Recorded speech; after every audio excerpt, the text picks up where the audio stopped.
If you are currently talking to a man, you are not sure if that man is about to become your boyfriend, allow me to be the example that we will not ask a man, what are we? I repeat, we will not ask a man, what are we? The right man is going to ask you. He's going to ask you to be his girlfriend. If that man is meant to be your man, he is going to make you his girlfriend. Point blank, period, full stop. That's going to be your boyfriend. If you ask, why are we asking him? Because he's going to ask you. He's going to ask you. And if he doesn't, he's not your man. He's not your person. And this took me so long to get into my thick skull until the right person came along and asked me to be. Men are increasingly finding modern dating too risky, with unfair labels and false accusations, driving many to opt out. Let's explore the arrogance and double standards contributing to this trend. Modern women are out here expecting men to take all the initiative, define the relationship, and lay it all out on a silver platter. They want clarity, they want assurance, and they expect you to do all the work to give it to them. In today's dating world, women act like they value transparency and communication, but the truth is, they're out here seeking validation. They want you to jump through hoops to make them feel secure, rather than letting things develop naturally. Here's the reality: these women think that if you're serious about them, you'll take concrete steps like asking them to be your girlfriend or clearly spelling out your intentions with words and actions. It's all about them getting their security handed to them. Sure, this mindset might come from wanting clarity and respect, but let's face it, every relationship is different. Some people prefer a gradual, organic progression where things fall into place naturally. But these modern women, they expect you to be the one making all the moves, taking all the initiative, and constantly reassuring them. It's just another example of how women have been conditioned to expect everything on their terms. And when things don't happen the way they want, they point the finger at men. But not everyone wants to be tied down by rigid expectations. Some of us value letting relationships unfold without forcing it, without playing by someone else's script. If I could say what is the number one demand these days from good women who are looking for a healthy, long-term partner, it is a man with exceptional emotional intelligence. They just will not do relationships anymore with men that don't have it. Let me tell you something. Good women who actually want men with real emotional intelligence, they're practically extinct. Look around. Social media, TikTok especially, is flooded with threes and bops chasing cash and clout instead of building real relationships. These women have completely shifted their focus to material gain, totally missing the deeper connection that comes with a real partnership. Here's the hard truth. Despite all the noise, most women don't actually want emotionally intelligent men. The decent guys, the ones who care, who bring emotional depth, get tossed aside. Why? Because these women are too busy running after chads, tyrones, and bad boys who give them a cheap thrill but zero substance. Let's clear something up. Being emotional doesn't mean you've got emotional intelligence. Emotional intelligence is about controlling your emotions, knowing how to respond in a mature way, and actually communicating like an adult. But most women, they confuse emotional tantrums and manipulation with emotional depth. That's exactly why men with real emotional intelligence steer clear of these modern women who lack the values that matter. What are we looking for? It's simple. Loyalty, respect, kindness, and a woman who actually wants to build something real. But today's women, the ones parading on social media, don't even come close. Instead of focusing on real connection, they're obsessed with superficial stuff and chasing financial gain. Here's the cold reality. Men who are emotionally intelligent want something deeper, something that's actually worth their time. And if we don't find it, we'll walk away without a second thought. We're not settling for less.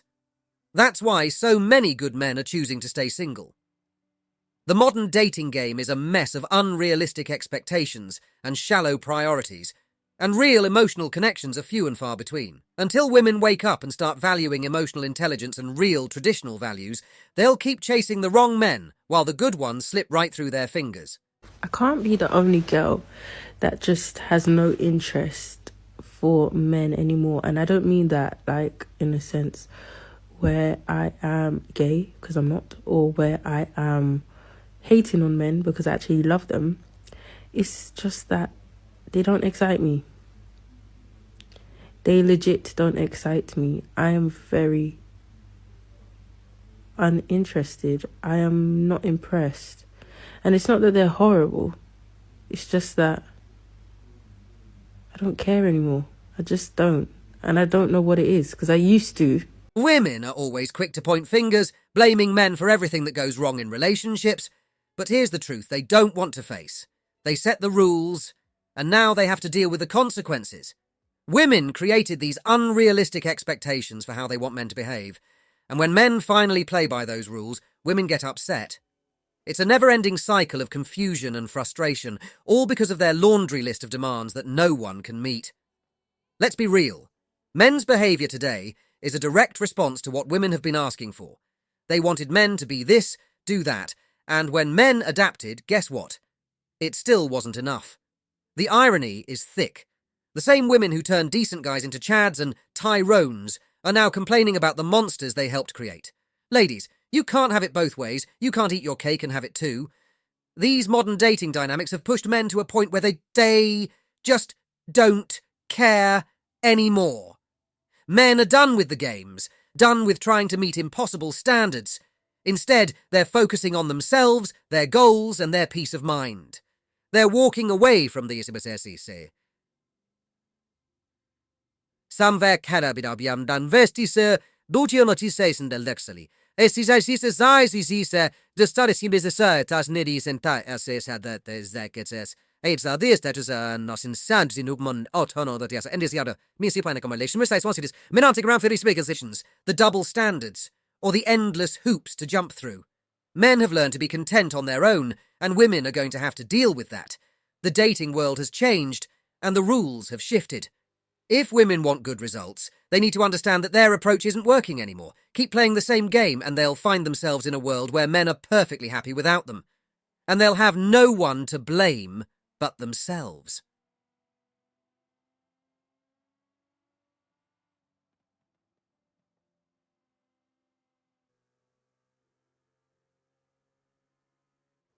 I'm not going on any more dates anytime soon. No. No. I'm sure you guys have seen all those articles going around about lawsuits against dating apps and how dating apps are essentially just totally ineffective. People are on there and just stay on there, and the actual success rates are so low, but then the ones that you hear about is like all you hear. So many of my friends have met their significant others on the dating apps, and I'm like, why is that not working for me? Now, I don't think all of them are necessarily compatible, I will say that, but you know, they're like, oh, it's a numbers game, you gotta just keep like blah, blah, blah. I think a lot of people like settle for people that like them back and don't want to think deeper on like, okay, is this my forever person? Just like feels good to be loved, and the thought of getting back out there is like horrible. And meeting people naturally is really, really tough now. But lately, and by lately I mean like the last 2-3 years, I've been feeling like the dating apps is just like, people play it like an actual game.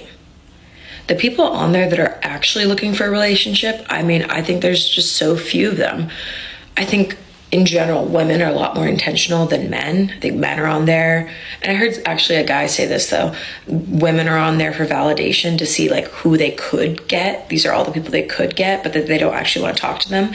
And men are on there kind of like trying to hook up. But if a relationship comes out of it, it's like a plus, but they're not necessarily on there for a relationship.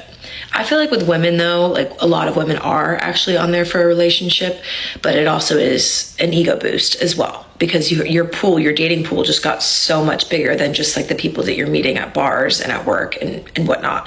And also, I feel like a lot of people aren't working in person anymore. You're not doing as many of those happy hours. You're not like combining friend groups as much. You're just not meeting people naturally as much. So you kind of have to use the dating apps. But then the dating apps just feel like a total fucking trap. I'm like, this cannot be it. I'm not gonna stop dating necessarily. I'm gonna be open to it still. But in terms of like the dating apps, I think we're just taking a little step back, just a little, you know what I mean? But it's like mentally just draining to be preparing yourself for the dates, to be talking to people, to, you know, if a date goes well and they don't follow up, you're like, what the fuck? If the date doesn't go well, and like, how do you navigate that conversation? You know, if you're on a date and you're like, why am I here? Or you're on, like, it just, the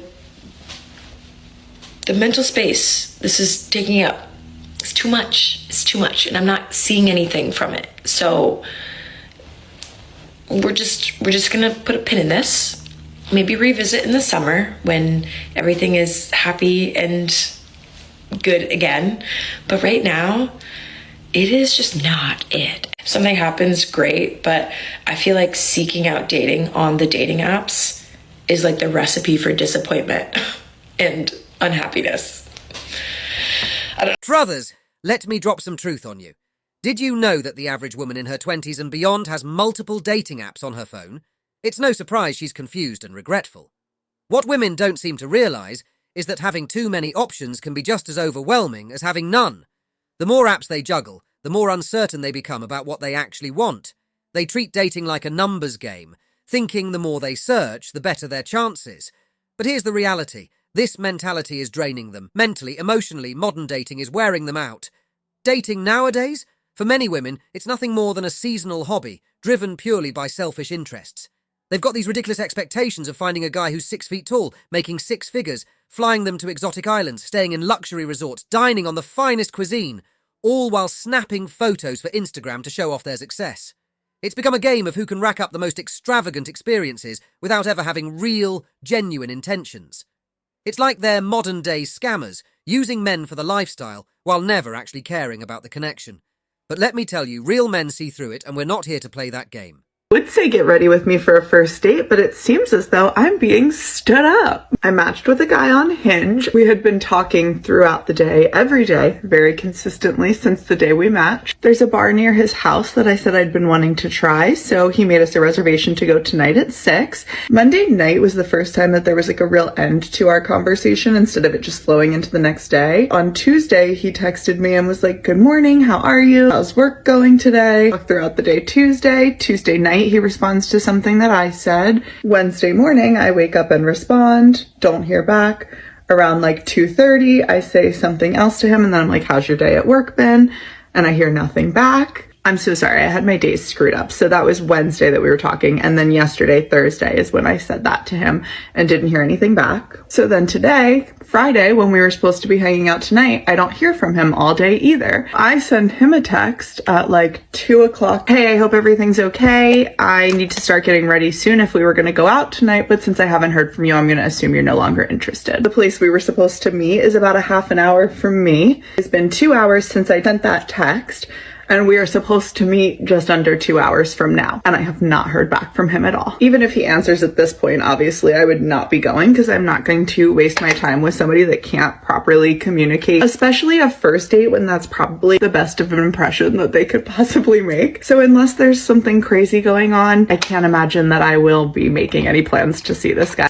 Is my first thought was like, oh, well, he must have figured out that I'm fat, which is so stupid. You guys saw my profile. There's full body pictures on there. He knew exactly who he was messaging, but he's such a gym bro that I was like, oh, that must be what it was. That was just my immediate thought, and then it was followed up very quickly with like, no, this guy obviously just has no emotional maturity. That's not somebody that I want to be wasting my time on. And I don't need or expect constant daily texts from somebody that I'm just seeing. It's tough when someone you've connected with rejects you because of your appearance. It stings, no doubt. But here's the hard truth. Stop rationalizing these rejections and blaming yourself for things that might not even be true. This woman shared she felt rejected because of her weight, and let's be honest, that's a fear many people have. It's easy to assume that it's all about your looks. But life isn't that simple. Look, rejection is part of the game, and everyone has their preferences. But that doesn't mean your worth as a person is tied to how someone perceives you physically. The only thing that matters is how you see yourself. Stop worrying about those who can't appreciate what's deeper. Online dating. It's a mess, full of people judging you based on first impressions. But guess what? There are people out there who value more than just looks. So, if you've been rejected because of how you look, remember this. You're still worthy. You deserve respect. And you deserve someone who sees the real you. Stop chasing validation from shallow people and start focusing on being the best version of yourself. The right person will value your heart and soul, not just your physical appearance. Anything less? Not worth your time.